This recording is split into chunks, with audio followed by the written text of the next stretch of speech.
श्रीगणेशाय नमः। अथ श्रीसूक्तम्।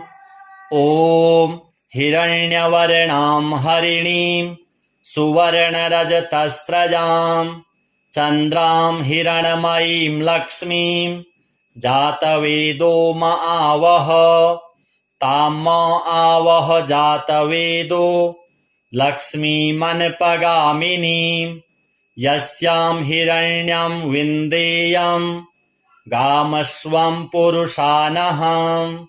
अश्वपूर्वां रथमध्यां हस्तिनादप्रमोदिनीं श्रियं देवीमुपभये श्रीर्मा देवी जुषतां।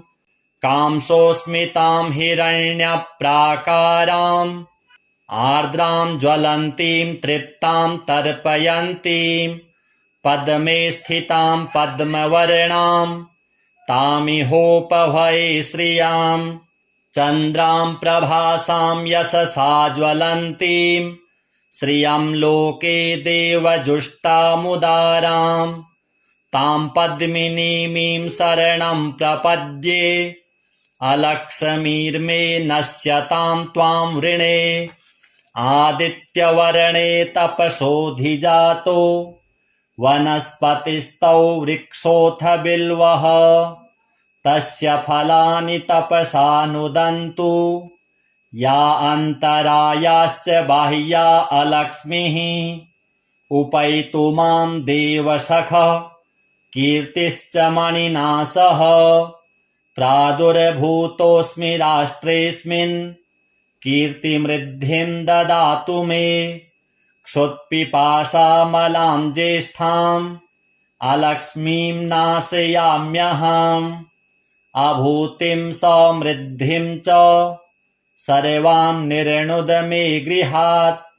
गन्धद्वारां दुराधर्षां नित्यपुष्टां करीषिणीम् ईश्वरीं सर्वभूतानां तामिहोपभये श्रियाम्। मनसः काममाकुतिं वाचः सत्यमसीमहि। पशूनां रूपमन्नस्य मयि श्रीः श्रयतां यशः। कर्दमेन प्रजा भूता मयि सम्भव कर्दम। श्रियं वासय मे कुले मातरं पद्ममालिनीम्। आपः सृजन्तु स्निग्धानि चिकलितवस मे गृहे। निच देवीं मातरं श्रियं वासय मे कुले।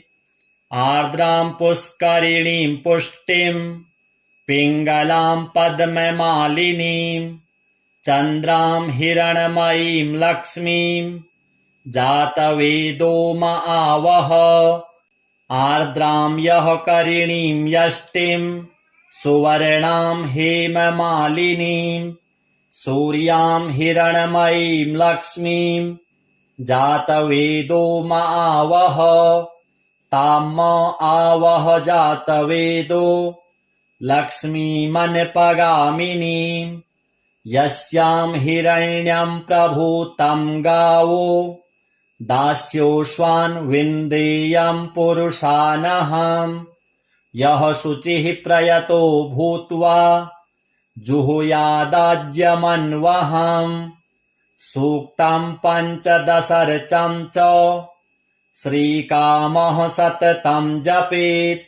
अथ श्री कनकधारा स्तोत्रम्। अङ्गं हरेः पुलकभूषणमाश्रयन्ति भृङ्गाङ्गनेव मुकुलाभरणं तमालम्। अङ्गीकृताखिलविभूतिरपाङ्गलीला माङ्गल्यदास्तु मम मङ्गलदेवतायाः। मुग्धा मुहुरविदधति वदने मुरारेः प्रेमत्रपा प्रणिहितानि गतागतानि। मालादृशोर्मधुकरीव महोत्पलेया सा मे श्रियं दिशतु सागरसम्भवायाः। विश्वामरेन्द्रपदवीभ्रमदानदक्ष मानन्दहेतुरधिकं मुरविद्विषोऽपि ईशन्निषीदतु मयि क्षणमीक्षणार्ध मिन्दीवरोदरसहोदरमिन्दिरायाः आमीलिताक्षमधिगम्य मुदा मुकुन्दम् आनन्दकन्दमनिमेषमनङ्गतन्त्रम् आकेकरस्थितकनीनिकपक्ष्मनेत्रम् भूत्यै भवेन्मम भुजङ्गशयाङ्गनायाः बाह्वन्तरे मधुजितः श्रितकौस्तुभेया हारावलीव हरिनीलमयी विभाति कामप्रदा भगवतोऽपि कटाक्षमाला कल्याणमावहतु मे कमलालयायाः कालाम्बुदालिललितो रसिकैटभारैर्धाराधरे स्फुरति या तडिदङ्गनेव मातुः समस्तजगतां महनीयमूर्तिर्भद्राणि मे दिशतु भार्गवनन्दनायाः प्राप्तं पदं प्रथमतः किल यत्प्रभावान् माङ्गल्यभाजि मधुमाथिनि मन्मथेन मय्यापते तदिह मन्थरमीक्षणार्धम् मन्दालसं च मकरालयकन्यकायाः दद्याद्दयानुपवनो द्रविणाम्बुधाराम् अस्मिन्न किञ्चन विहङ्गशिशौ विषण्णे दुष्कर्म घर्ममपनीय चिराय दूरम् नारायण प्रणयिनी नयनाम्बुवाहः इष्टाविशिष्टमतयोऽपि यया दयार्द्र दृष्ट्या त्रिविष्टपदं सुलभं लभन्ते दृष्टिः प्रहृष्टकमलोदरदीप्तिरिष्टाम् पुष्टिं कृषिष्ट मम पुष्करविष्टरायाः गीर्देवतेति गरुडध्वजसुन्दरीति शाकम्भरीति शशिशेखरवल्लभेति सृष्टिस्थितिप्रलयकेलिषु संस्थितायै तस्यै नमस्त्रिभुवनैकगुरोस्तरुण्यै श्रुत्यै नमोऽस्तु शुभकर्मफलप्रसूत्यै रत्यै नमोऽस्तु रमणीयगुणार्णवायै शक्त्यै नमोऽस्तु शतपत्रनिकेतनायै पुष्ट्यै नमोऽस्तु पुरुषोत्तमवल्लभायै नमोऽस्तु नालीकनिभाननायै नमोऽस्तु दुग्धोदधिजन्मभूत्यै नमोऽस्तु सोमामृतसोदरायै नमोऽस्तु नारायणवल्लभायै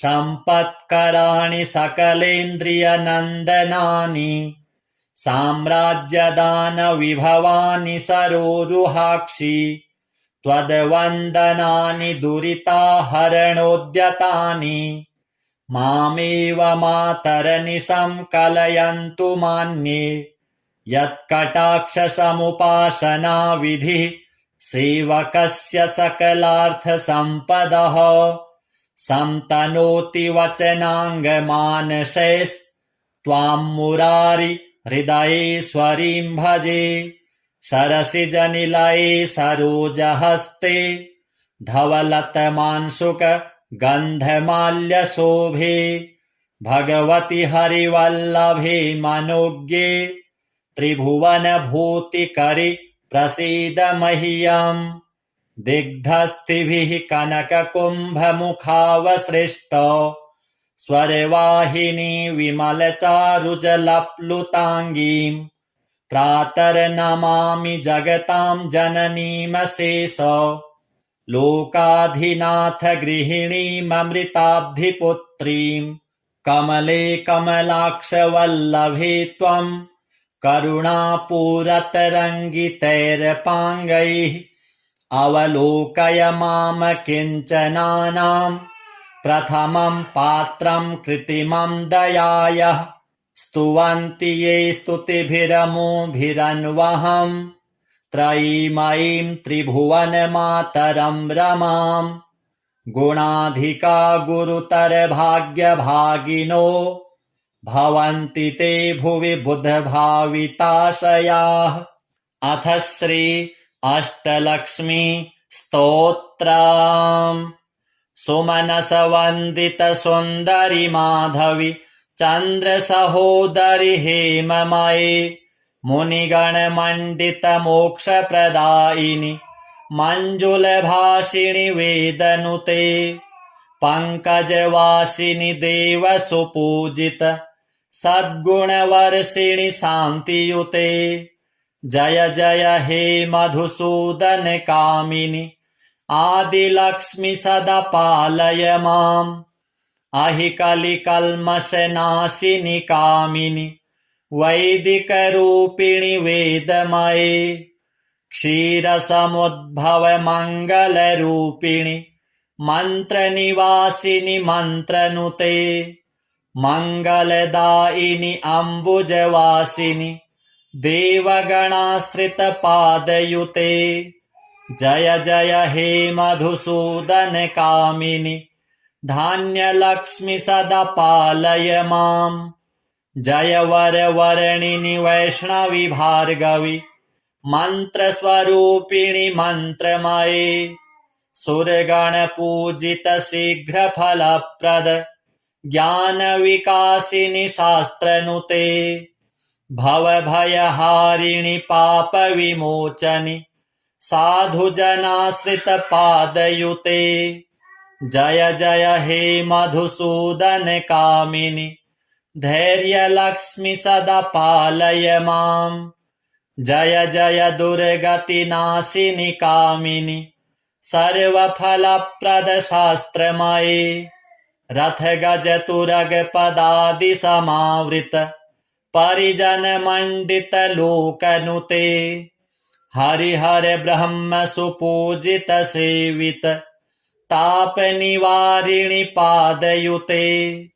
जय जय हे मधुसूदन कामिनि गजलक्ष्मी रूपेण पालय माम् अहि खगवाहिनि मोहिनि चक्रिणि रागविवर्धिनि ज्ञानमये गुणगणवारिधि लोकहितैषिणि स्वरसप्तभूषित गाननुते सकलसुरासुरदेव मुनीश्वर मानववन्दित पादयुते जय जय हे मधुसूदन कामिनि सन्तानलक्ष्मि त्वं पालय माम् जय कमलासनि सद्गतिदायिनि ज्ञानविकासिनि गानमये अनुदिनमर्चित कुङ्कुमधूसर भूषितवासित वाद्यनुते कनकधरास्तुति वैभववन्दित शङ्कर देशिक मान्यपदे जय जय हे मधुसूदन कामिनि विजयलक्ष्मि सदा पालय माम् प्रणत सुरेश्वरि भारति भार्गवि शोकविनाशिनि रत्नमये मणिमय भूषित कर्णविभूषण शान्ति समावृत हास्यमुखे नवनिधिदायिनि कलिमलहारिणि कामितफलप्रद हस्तयुते जय जय हे मधुसूदन कामिनि विद्यालक्ष्मि सदा पालय माम् धिमि धिमि धिन् धिमि धिन् धिमि धिन् धिमि दुन्दुभिनाद सुपूर्णमये घुम घुम घुं घुम घुं घुम घुं घुम शङ्खनिनाद सुवाद्यनुते वेद पुराण इतिहास सुपूजित वैदिक मार्ग प्रदर्शयुते जय जय हे मधुसूदन कामिनि धनलक्ष्मी रूपेण पालय माम् श्रीलक्ष्म्यार्पणमस्तु। अथ श्रीसूक्तम्। ॐ हिरण्यवर्णां हरिणीं सुवर्णरजतस्रजां चन्द्रां हिरण्मयीं लक्ष्मीं जातवेदो म आवह। तां म आवह जातवेदो लक्ष्मीमनपगामिनीं यस्यां हिरण्यं विन्देयं गामश्वं पुरुषानहम्। अश्वपूर्वां रथमध्यां हस्तिनादप्रमोदिनीं श्रियं देवीमुपभये श्रीर्मा देवी जुषताम्। कांसोऽस्मितां हिरण्यप्राकाराम् आर्द्रां ज्वलन्तीं तृप्तां तर्पयन्तीं पद्मे स्थितां पद्मवर्णां तामिहोपभये श्रियाम्। चन्द्रां प्रभासां यशसा ज्वलन्तीं श्रियं लोके देवजुष्टामुदारां तां पद्मिनीमीं शरणं प्रपद्ये अलक्ष्मीर्मे नश्यतां त्वां वृणे।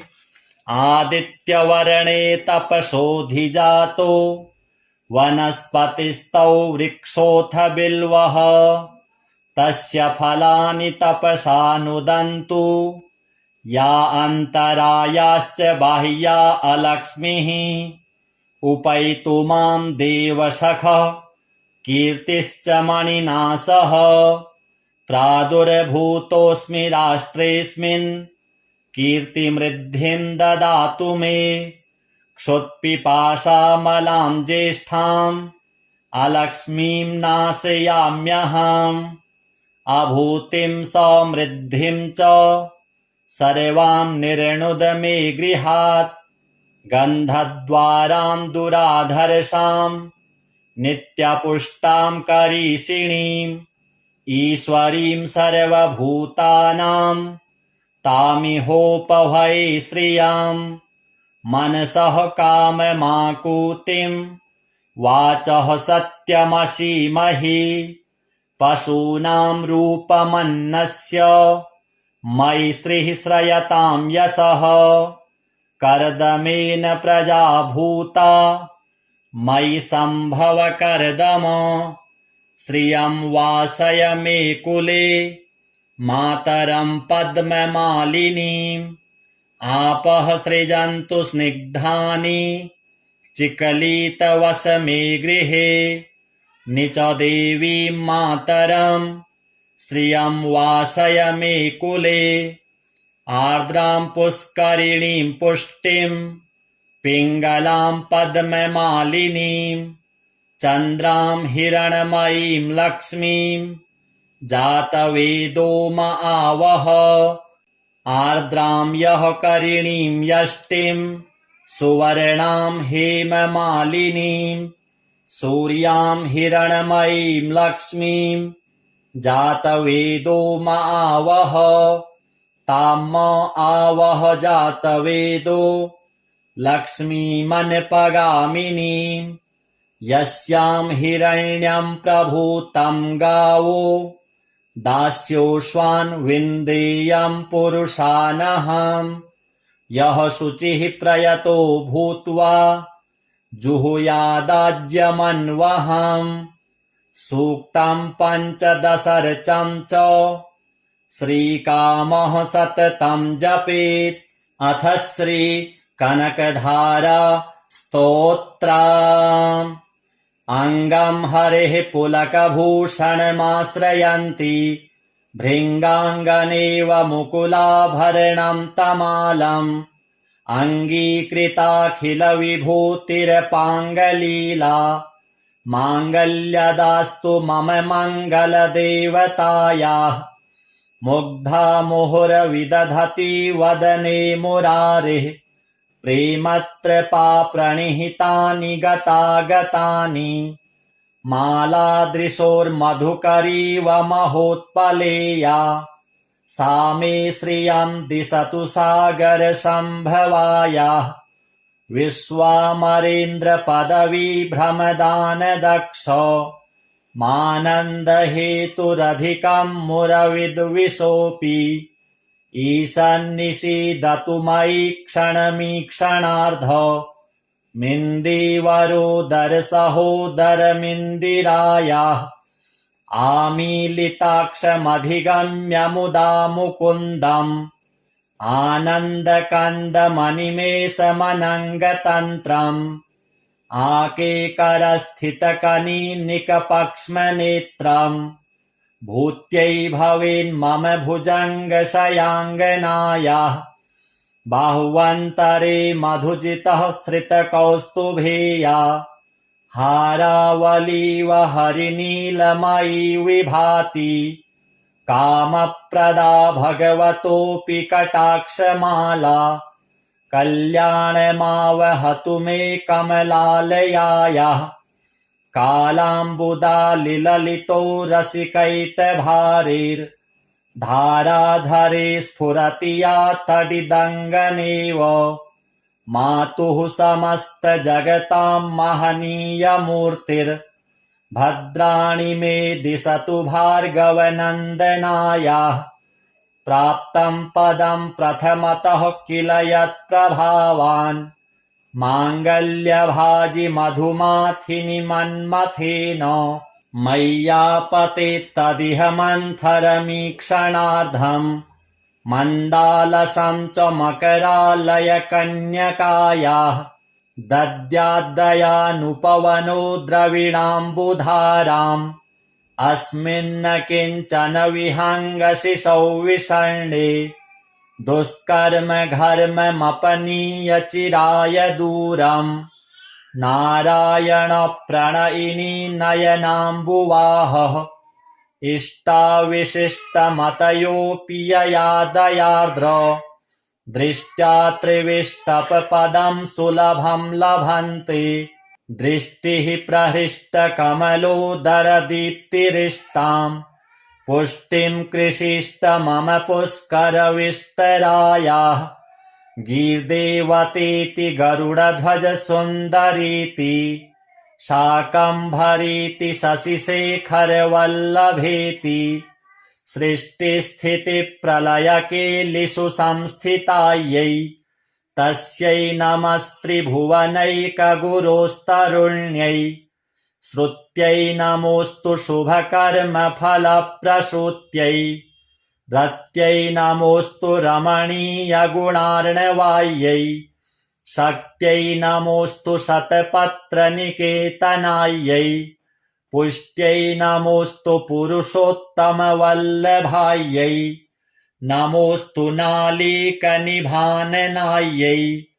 नमोऽस्तु दुग्धोदधिजन्मभूत्यै नमोऽस्तु सोमामृतसोदरायै नमोऽस्तु नारायणवल्लभायै सम्पत्कराणि सकलेन्द्रियनन्दनानि साम्राज्यदानविभवानि सरोरुहाक्षि त्वद्वन्दनानि दुरिताहरणोद्यतानि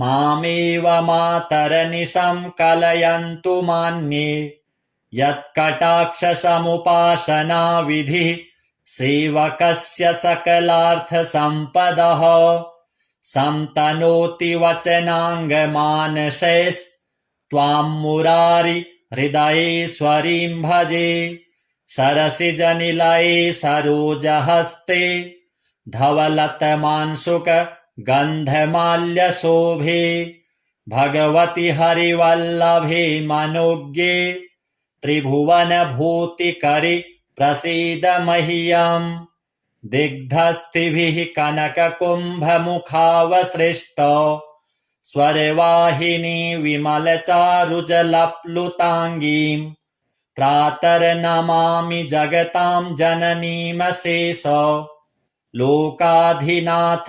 गृहिणीममृताब्धिपुत्रीं कमले कमलाक्षवल्लभे त्वं करुणापूरतरङ्गितैरपाङ्गैः अवलोकय माम किञ्चनानां प्रथमं पात्रं कृत्रिमं दयायः स्तुवन्ति ये स्तुतिभिरमुभिरन्वहम् त्रयीमयीं त्रिभुवनमातरं रमाम् गुणाधिका गुरुतरभाग्यभागिनो भवन्ति ते भुवि बुधभाविताशयाः।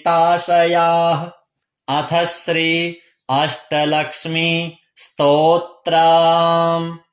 सुमनसवन्दित सुन्दरि माधवी चन्द्रसहोदरि हेममये मुनिगणमण्डित मोक्षप्रदायिनि मञ्जुलभाषिणि वेदनुते पङ्कजवासिनि देवसुपूजित सद्गुणवर्षिणि शान्तियुते जय जय हे मधुसूदन कामिनि आदिलक्ष्मि सदा पालय माम् अहिकलिकल्मषनाशिनि कामिनि वैदिकरूपिणि वेदमये क्षीरसमुद्भव मङ्गलरूपिणि मन्त्रनिवासिनि मन्त्रनुते मङ्गलदायिनि अम्बुजवासिनि देवगणाश्रितपादयुते जय जय हे मधुसूदन कामिनि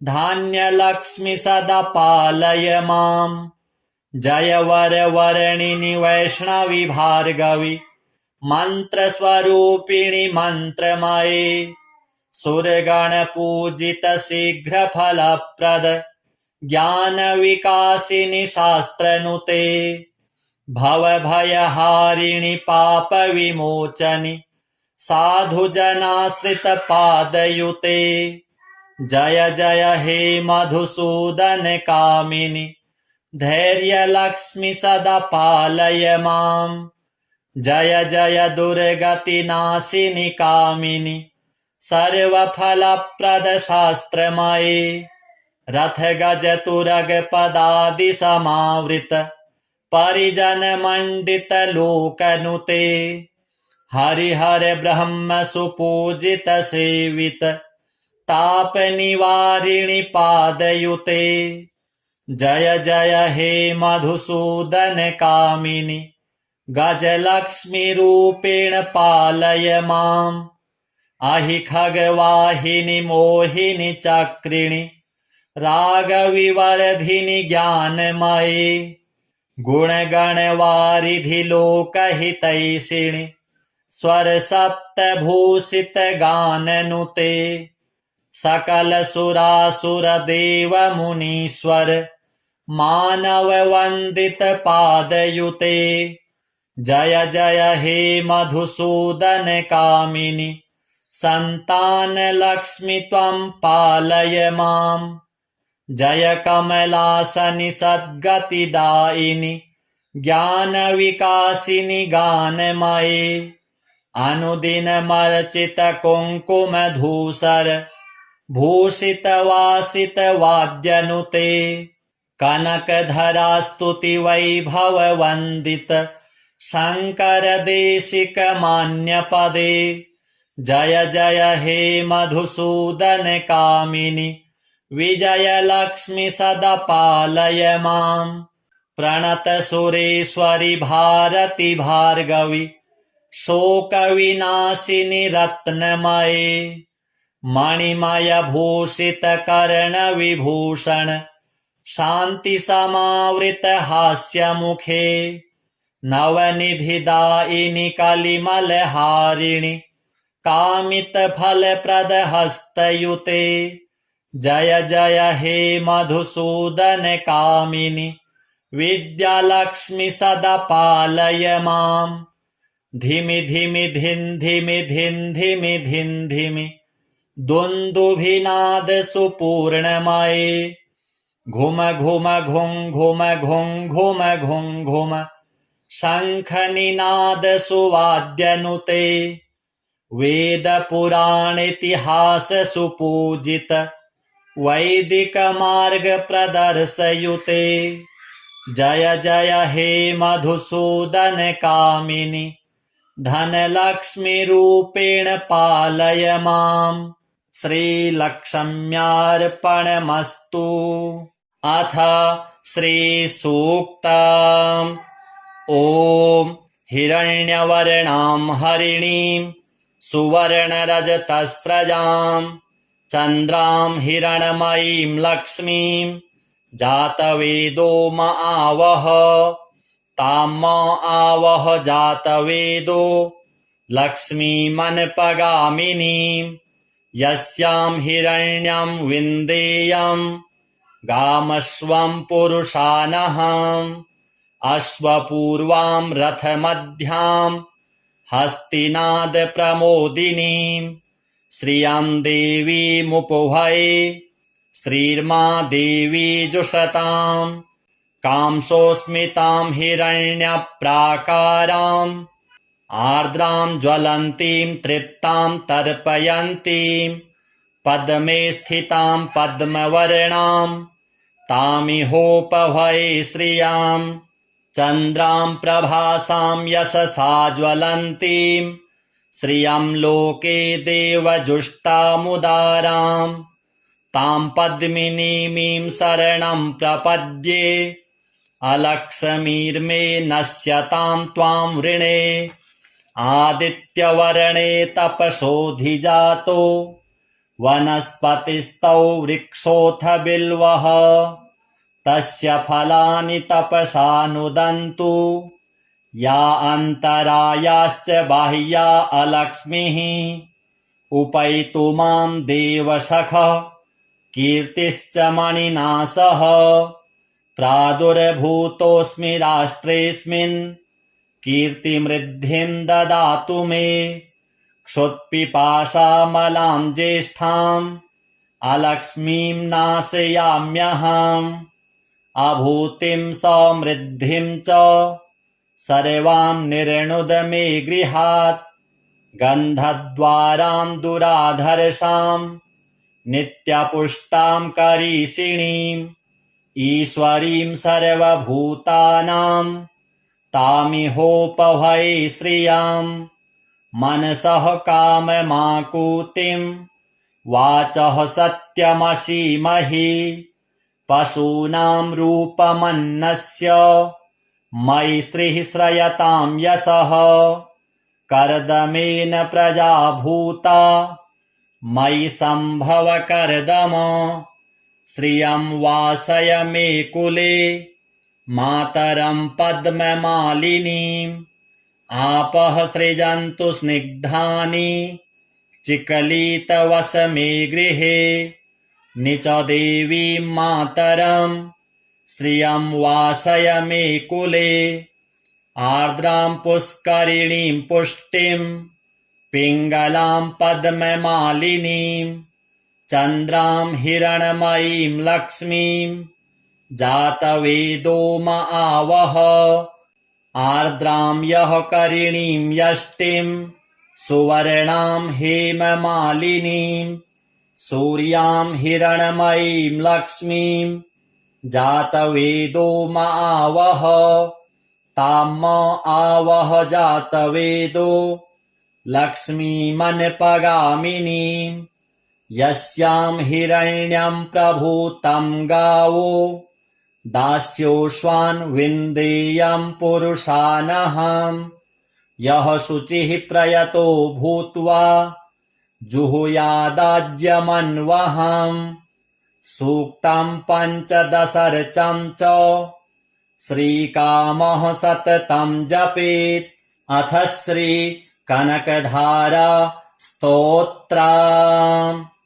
अङ्गं हरेः पुलकभूषणमाश्रयन्ति भृङ्गाङ्गनेव मुकुलाभरणं तमालम्। अङ्गीकृताखिलविभूतिरपाङ्गलीला माङ्गल्यदास्तु मम मङ्गलदेवतायाः। मुग्धा मुहुरविदधति वदने मुरारिः प्रेमत्रपा प्रणिहितानि गतागतानि। मालादृशोर्मधुकरीव महोत्पलेया सा मे श्रियं दिशतु सागरसम्भवायाः। विश्वामरेन्द्र पदवी भ्रमदान दक्ष मानन्द हेतुरधिकं मुरविद्विषोऽपि ईशन्निषीदतु मयि क्षणमीक्षणार्ध मिन्दीवरोदरसहोदरमिन्दिरायाः आमीलिताक्षमधिगम्य मुदा मुकुन्दम् आनन्दकन्दमनिमेषमनङ्गतन्त्रम् आकेकरस्थितकनीनिकपक्ष्मनेत्रम् भूत्यै भवेन्मम भुजङ्गशयाङ्गनायाः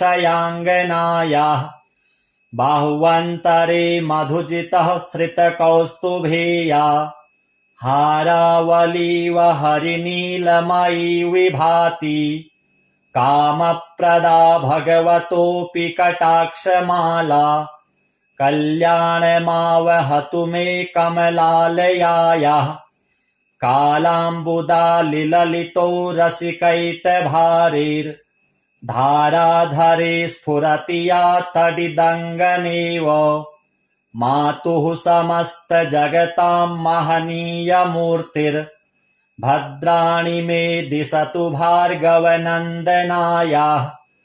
प्राप्तं पदं प्रथमतः किल यत्प्रभावान् माङ्गल्यभाजि मधुमाथिनि मन्मथेन मय्यापतेत्तदिह मन्थरमीक्षणार्धम् मन्दालसं च मकरालयकन्यकायाः दद्याद्दयानुपवनो द्रविणाम्बुधाराम् अस्मिन्न किञ्चन विहङ्गशिशौ विषण्णे दुष्कर्म घर्ममपनीय चिराय दूरम् नारायण प्रणयिनी नयनाम्बुवाहः इष्टाविशिष्टमतयोऽपि यया दयार्द्र दृष्ट्या त्रिविष्टपदं सुलभं लभन्ते दृष्टिः प्रहृष्टकमलोदरदीप्तिरिष्टाम् पुष्टिं कृषिष्ट मम पुष्करविष्टरायाः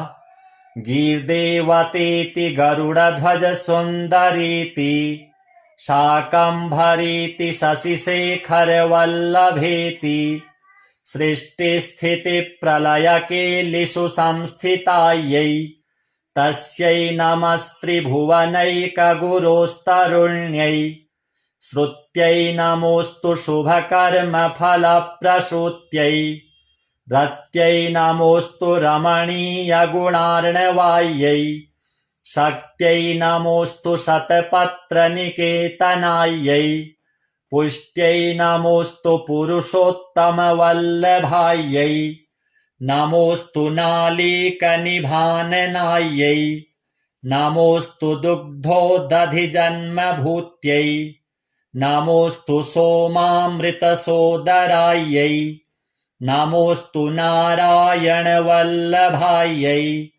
सम्पत्कराणि सकलेन्द्रियनन्दनानि साम्राज्यदानविभवानि सरोरुहाक्षि त्वद्वन्दनानि दुरिताहरणोद्यतानि मामेव मातरनिशं कलयन्तु मान्ये यत्कटाक्षसमुपासना विधिः सेवकस्य सकलार्थसम्पदः संतनोति वचनाङ्गमानसैस्त्वां मुरारि हृदयेश्वरीं भजे सरसिजनिलये सरोजहस्ते धवलतमांशुक गन्धमाल्यशोभे भगवति हरिवल्लभे मनोज्ञे त्रिभुवनभूतिकरि प्रसीद मह्यम् दिग्धस्तिभिः कनककुम्भमुखावसृष्ट स्वरवाहिनी विमलचारुजलप्लुताङ्गीं प्रातर्नमामि जगतां जननीमशेष लोकाधिनाथ गृहिणीममृताब्धिपुत्रीं कमले कमलाक्षवल्लभे त्वं करुणापूरतरङ्गितैरपाङ्गैः अवलोकय माम किञ्चनानां प्रथमं पात्रं कृत्रिमं दयायः स्तुवन्ति ये स्तुतिभिरमुभिरन्वहम् त्रयीमयीं त्रिभुवनमातरं रमाम् गुणाधिका गुरुतर भाग्यभागिनो भवन्ति ते भुवि बुधभाविताशयाः। अथ श्री अष्टलक्ष्मी स्तोत्रम्।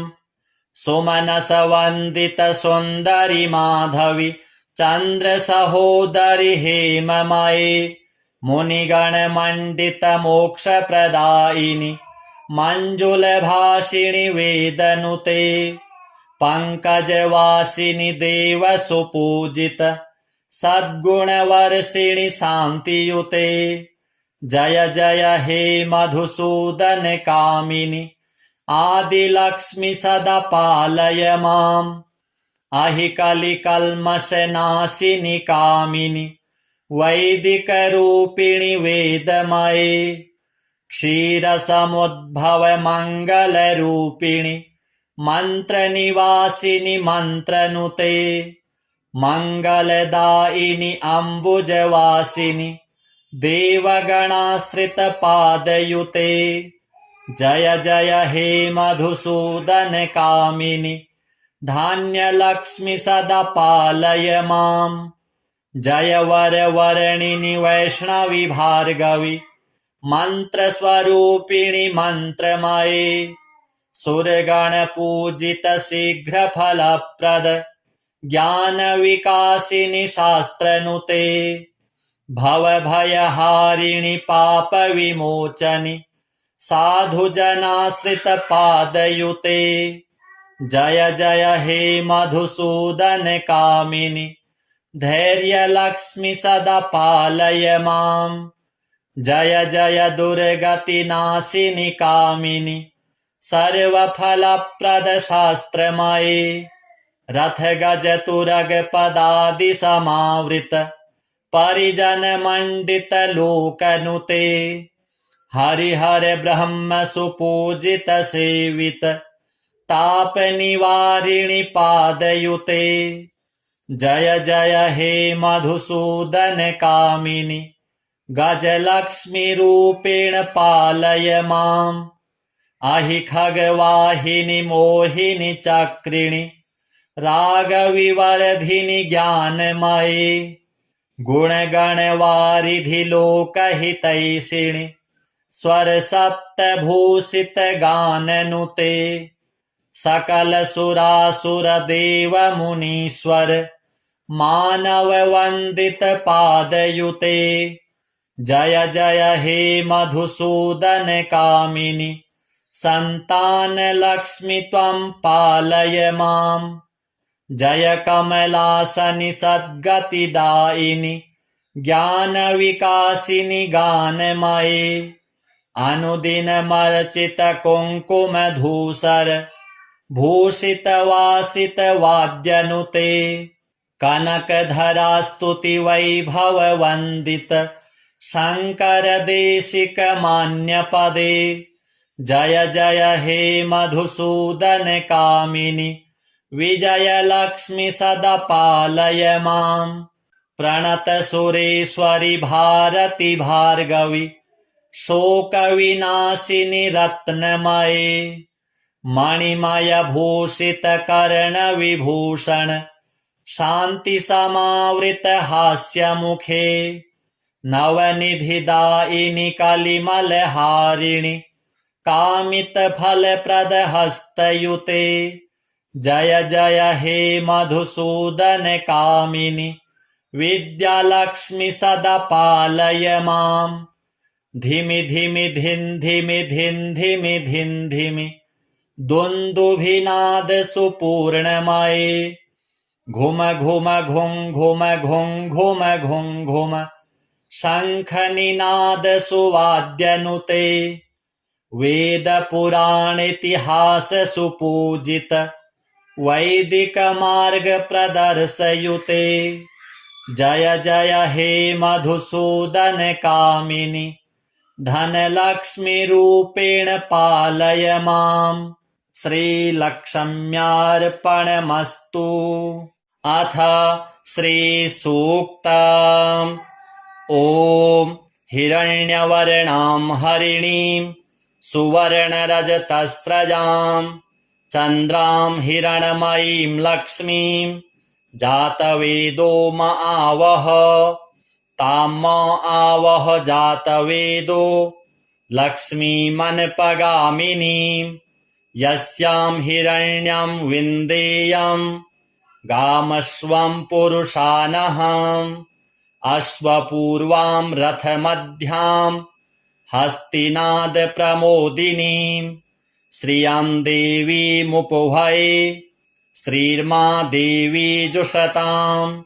कांसोऽस्मितां हिरण्यप्राकाराम् आर्द्रां ज्वलन्तीं तृप्तां तर्पयन्तीं पद्मे स्थितां पद्मवर्णां तामिहोपभये श्रियां।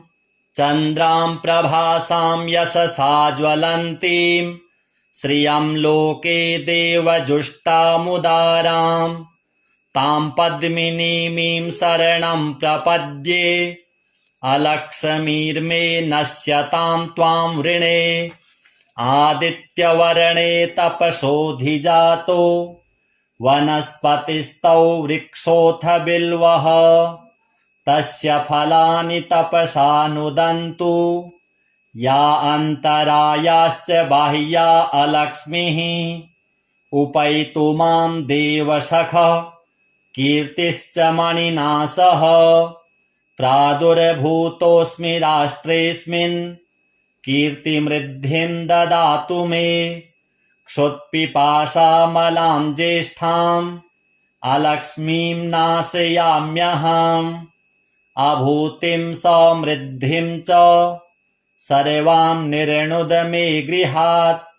गन्धद्वारां दुराधर्षां नित्यपुष्टां करीषिणीम् ईश्वरीं सर्वभूतानां तामिहोपभये श्रियां।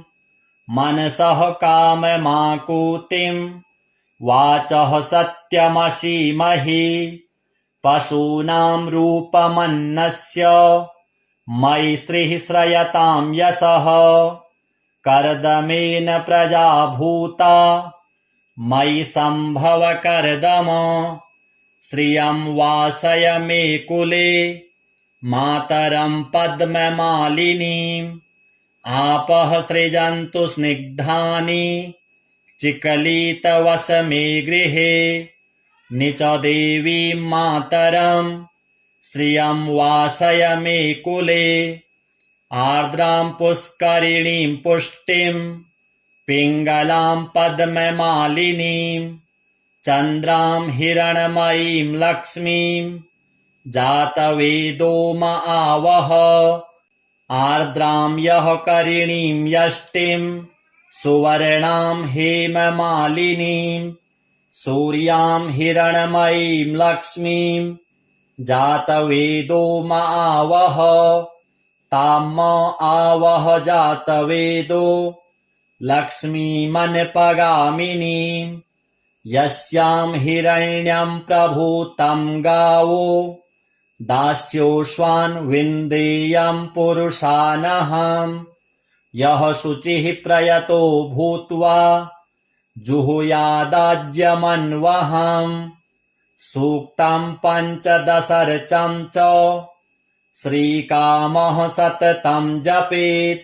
अथ श्री कनकधारा स्तोत्रम्।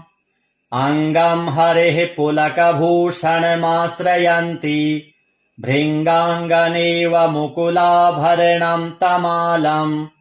अङ्गीकृताखिलविभूतिरपाङ्गलीला माङ्गल्यदास्तु मम मङ्गलदेवतायाः। मुग्धा मुहुरविदधति वदने मुरारिः प्रेमत्रपा प्रणिहितानि गतागतानि। मालादृशोर्मधुकरीव महोत्पलेया सा मे श्रियं दिशतु सागरसम्भवायाः। विश्वामरेन्द्र पदवी भ्रमदान दक्ष मानन्द हेतुरधिकं मुरविद्विषोऽपि ईशन्निषीदतु मयि क्षणमीक्षणार्ध मिन्दीवरोदरसहोदरमिन्दिरायाः आमीलिताक्षमधिगम्य मुदा मुकुन्दम् आनन्दकन्दमनिमेषमनङ्गतन्त्रम् आकेकरस्थितकनीनिकपक्ष्मनेत्रम् भूत्यै भवेन्मम भुजङ्गशयाङ्गनायाः बाह्वन्तरे मधुजितः श्रितकौस्तुभेया हारावलीव हरिनीलमयी विभाति कामप्रदा भगवतोऽपि कटाक्षमाला कल्याणमावहतु मे कमलालयायाः कालाम्बुदालिललितो रसिकैटभारैर्धाराधरे स्फुरति या तडिदङ्गनेव मातुः समस्तजगतां महनीयमूर्तिर्भद्राणि मे दिशतु भार्गवनन्दनायाः प्राप्तं पदं प्रथमतः किल यत्प्रभावान् माङ्गल्यभाजि मधुमाथिनि मन्मथेन मय्यापतेत्तदिह मन्थरमीक्षणार्धम् मन्दालसं च मकरालयकन्यकायाः दद्याद्दयानुपवनो द्रविणाम्बुधाराम् अस्मिन्न किञ्चन विहङ्गशिशौ विषण्णे दुष्कर्म घर्ममपनीय चिराय दूरम् नारायण प्रणयिनी नयनाम्बुवाहः इष्टाविशिष्टमतयोऽपि यया दयार्द्र दृष्ट्या त्रिविष्टपदं सुलभं लभन्ते दृष्टिः प्रहृष्टकमलोदरदीप्तिरिष्टाम् पुष्टिं कृषिष्ट मम पुष्करविष्टरायाः गीर्देवतेति गरुडध्वज सुन्दरीति शाकम्भरीति शशिशेखरवल्लभेति सृष्टिस्थितिप्रलयकेलिषु संस्थितायै तस्यै नमस्त्रिभुवनैकगुरोस्तरुण्यै श्रुत्यै नमोऽस्तु शुभकर्मफलप्रसूत्यै रत्यै नमोऽस्तु रमणीयगुणार्णवायै शक्त्यै नमोऽस्तु शतपत्रनिकेतनायै पुष्ट्यै नमोऽस्तु पुरुषोत्तमवल्लभायै नमोऽस्तु नालीकनिभाननायै नमोऽस्तु दुग्धोदधिजन्मभूत्यै नमोऽस्तु सोमामृतसोदरायै नमोऽस्तु नारायणवल्लभायै सम्पत्कराणि सकलेन्द्रियनन्दनानि साम्राज्यदानविभवानि सरोरुहाक्षि त्वद्वन्दनानि दुरिताहरणोद्यतानि मामेव मातरनिशं कलयन्तु मान्ये यत्कटाक्षसमुपासना विधिः सेवकस्य सकलार्थसम्पदः संतनोति वचनाङ्गमानसैस्त्वां मुरारि हृदयेश्वरीं भजे सरसिजनिलये सरोजहस्ते धवलतमांशुक गन्धमाल्यशोभे भगवति हरिवल्लभे मनोज्ञे त्रिभुवनभूतिकरि प्रसीद मह्यम् दिग्धस्थिभिः कनककुम्भमुखावसृष्ट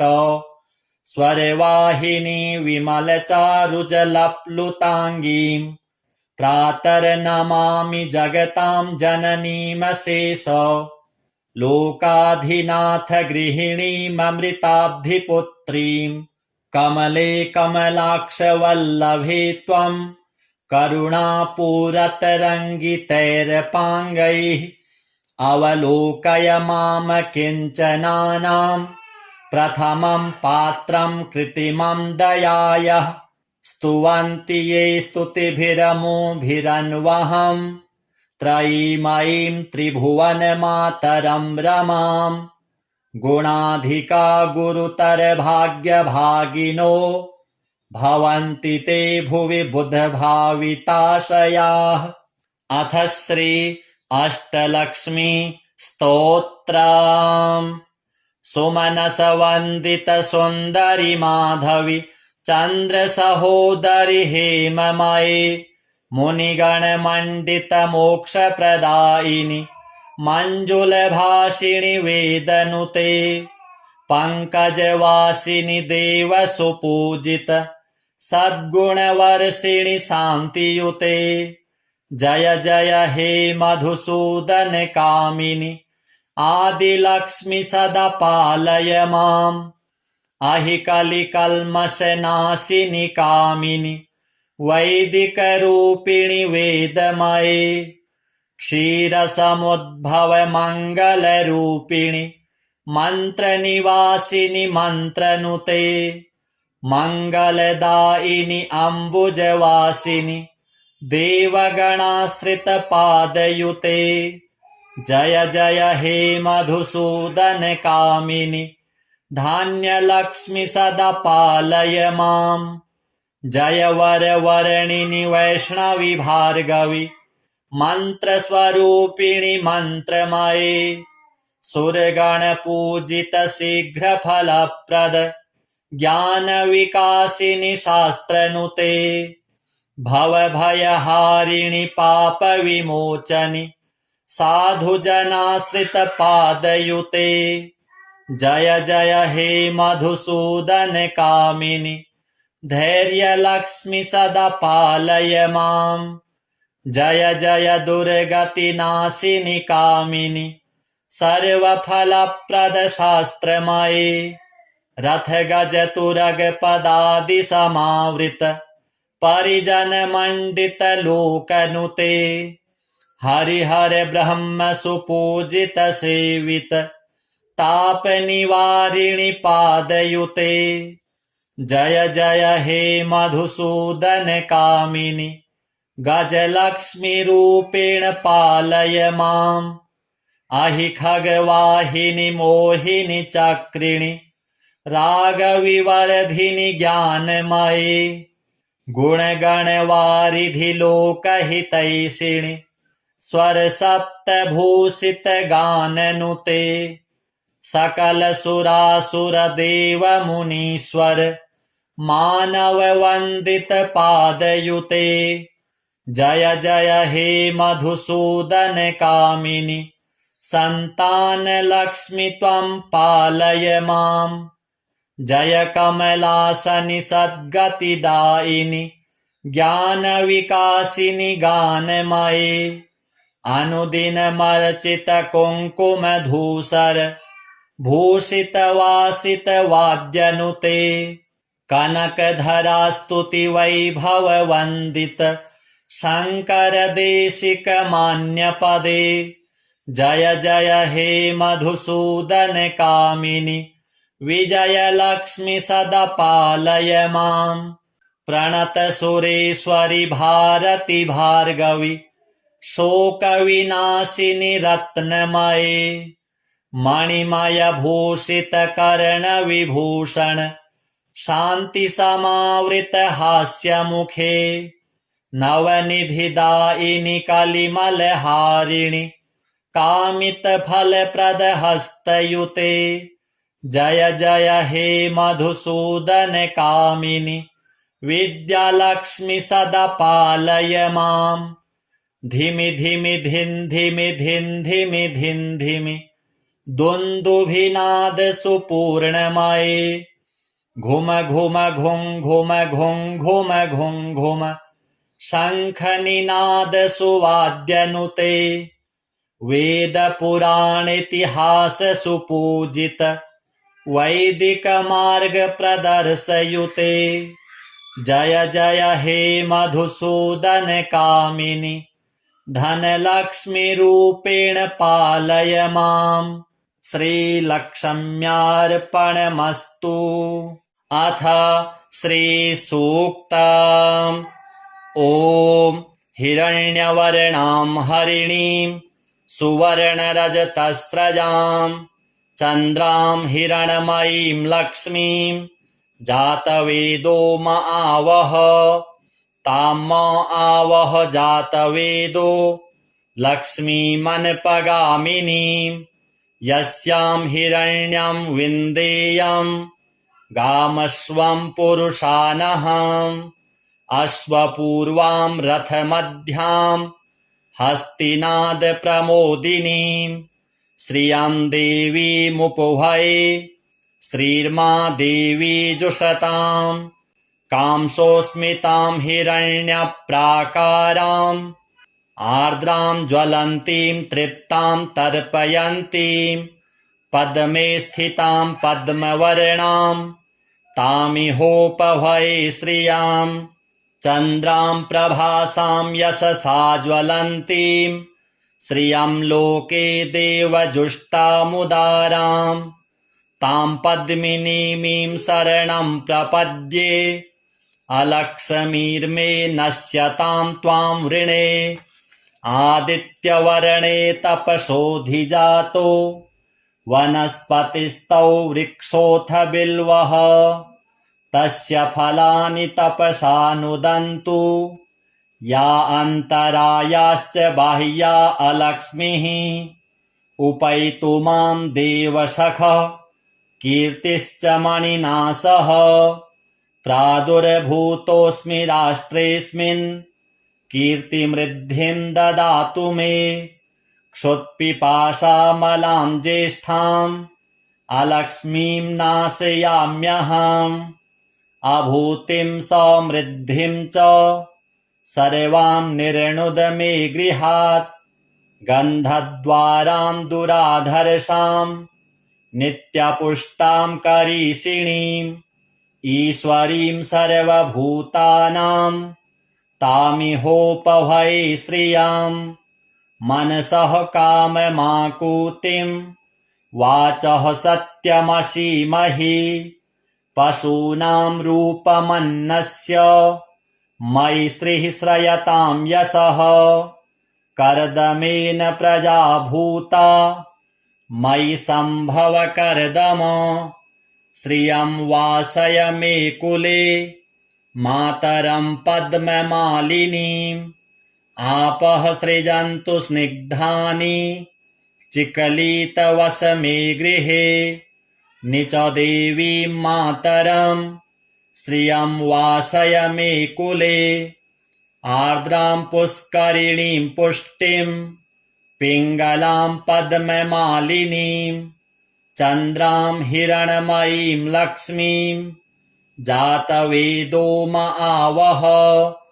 आर्द्रां यः करिणीं यष्टिं सुवर्णां हेममालिनीं सूर्यां हिरणमयीं लक्ष्मीं जातवेदो म आवह। तां म आवह जातवेदो लक्ष्मीमनपगामिनीं यस्यां हिरण्यं प्रभूतं गावो दास्योऽश्वान् विन्देयं पुरुषानहम्। यः शुचिः प्रयतो भूत्वा जुहुयादाज्यमन्वहम्।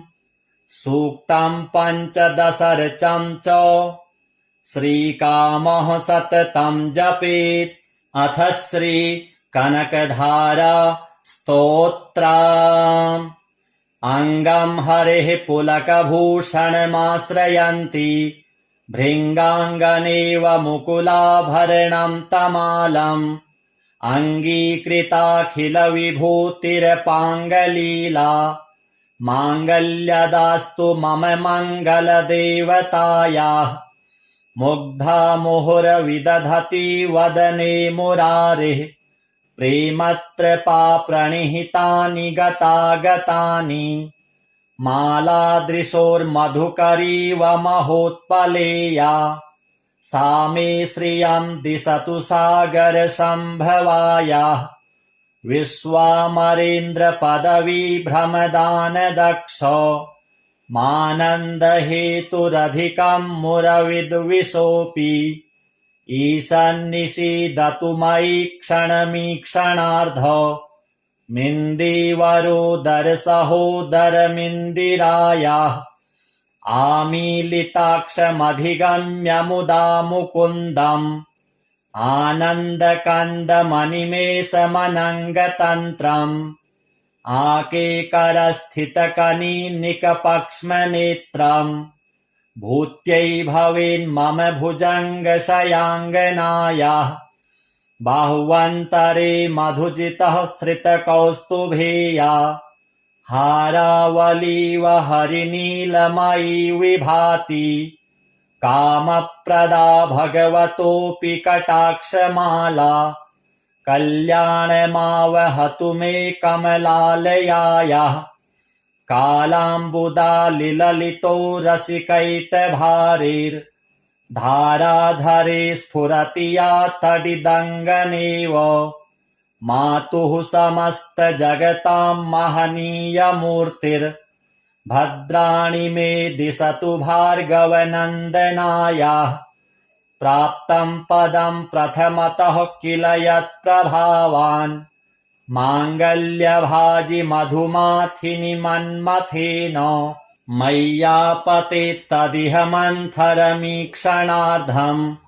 मन्दालसं च मकरालयकन्यकायाः दद्याद्दयानुपवनो द्रविणाम्बुधाराम् अस्मिन्न किञ्चन विहङ्गशिशौ विषण्णे दुष्कर्म घर्ममपनीय चिराय दूरम् नारायण प्रणयिनी नयनाम्बुवाहः इष्टाविशिष्टमतयोऽपि यया दयार्द्र दृष्ट्या त्रिविष्टपपदं सुलभं लभन्ते दृष्टिः प्रहृष्टकमलोदरदीप्तिरिष्टाम् पुष्टिं कृषिष्ट मम पुष्करविष्टरायाः गीर्देवतेति गरुडध्वजसुन्दरीति शाकम्भरीति शशिशेखरवल्लभेति सृष्टिस्थितिप्रलयकेलिषु संस्थितायै तस्यै नमस्त्रिभुवनैकगुरोस्तरुण्यै श्रुत्यै नमोऽस्तु शुभकर्मफलप्रसूत्यै रत्यै नमोऽस्तु रमणीयगुणार्णवायै शक्त्यै नमोऽस्तु शतपत्रनिकेतनायै पुष्ट्यै नमोऽस्तु पुरुषोत्तमवल्लभायै नमोऽस्तु नालीकनिभाननायै नमोऽस्तु दुग्धोदधिजन्मभूत्यै नमोऽस्तु सोमामृतसोदरायै नमोऽस्तु नारायणवल्लभायै सम्पत्कराणि सकलेन्द्रियनन्दनानि साम्राज्यदानविभवानि सरोरुहाक्षि त्वद्वन्दनानि दुरिताहरणोद्यतानि मामेव मातरनिशं कलयन्तु मान्ये यत्कटाक्षसमुपासना विधिः सेवकस्य सकलार्थसम्पदः संतनोति वचनाङ्गमानसैस्त्वां मुरारि हृदयेश्वरीं भजे सरसिजनिलये सरोजहस्ते धवलतमांशुक गन्धमाल्यशोभे भगवति हरिवल्लभे मनोज्ञे त्रिभुवनभूतिकरि प्रसीद मह्यम् दिग्धस्थिभिः कनककुम्भमुखावसृष्ट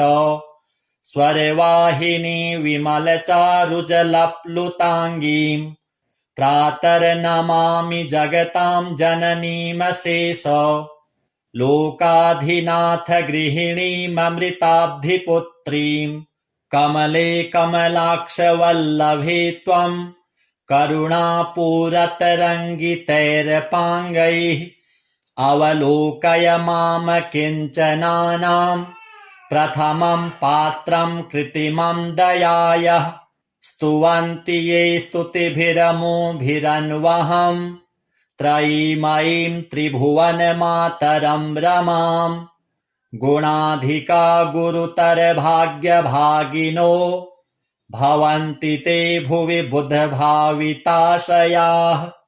अथ श्री अष्टलक्ष्मी स्तोत्रम्।